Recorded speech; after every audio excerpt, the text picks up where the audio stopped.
Hi everyone. Today's episode is a little more somber. Today we're talking about Chinese burials and ceremonies. So let's get into it. And just as a disclaimer, we are not at a cemetery. We are just beside our house, and the mound next to our house looks very similar to a burial mound out in the country. The first thing you're going to want to do when you come to a country burial site is you're going to take this paper, which has a huge significance.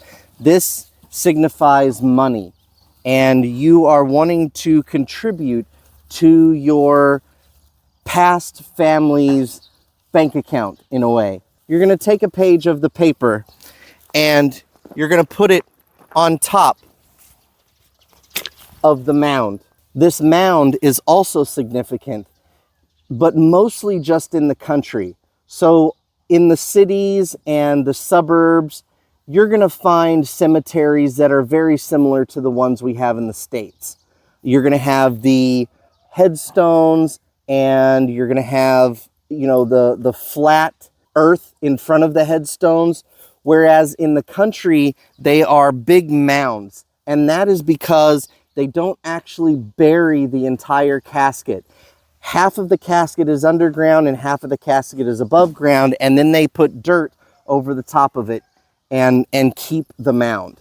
The second thing we do when we come to the burial site is you're going to clean up a bit. So you're going to take all the weeds, and if there's a lot of grass and things, you're going to cut that down and make it look nice, very presentable, especially around the front area. This is basically the doorway to their home.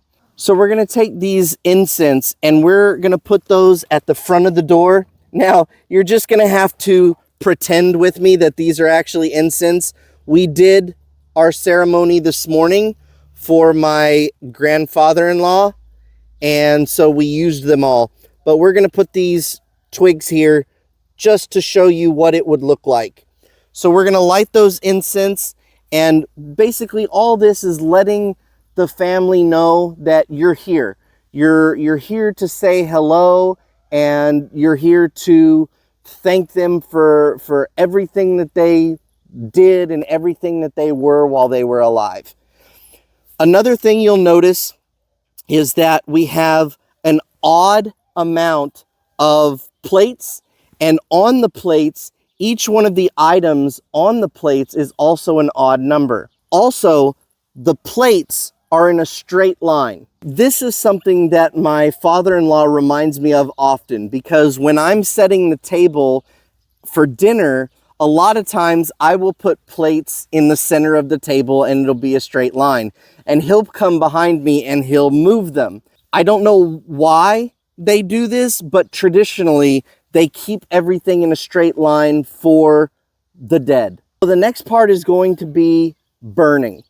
So what we're going to do is we have lots of the money to burn for them. There are many types of the money that you can burn for your family. These are just 3 of those types. You have this. This is the most common. This is what I've seen the most when we go to the cemeteries, because they do this burning at the regular cemeteries as well. They just do not do it at the burial site. There's an area outside of the cemetery that is specific for the burning of the money and also the food. And we'll get into that in just a moment. But let's go ahead and get this started. So we've got the 3 different types of money. We're going to take one of them. I'm going to take this one because it seems to be the most flammable. And right out in front of your entire setup here, you're going to go ahead and get this lit. Once you have that lit, you're going to have a lot of this money, bags and bags of it. And you're going to just start putting that on the pile. And you're going to burn all of it.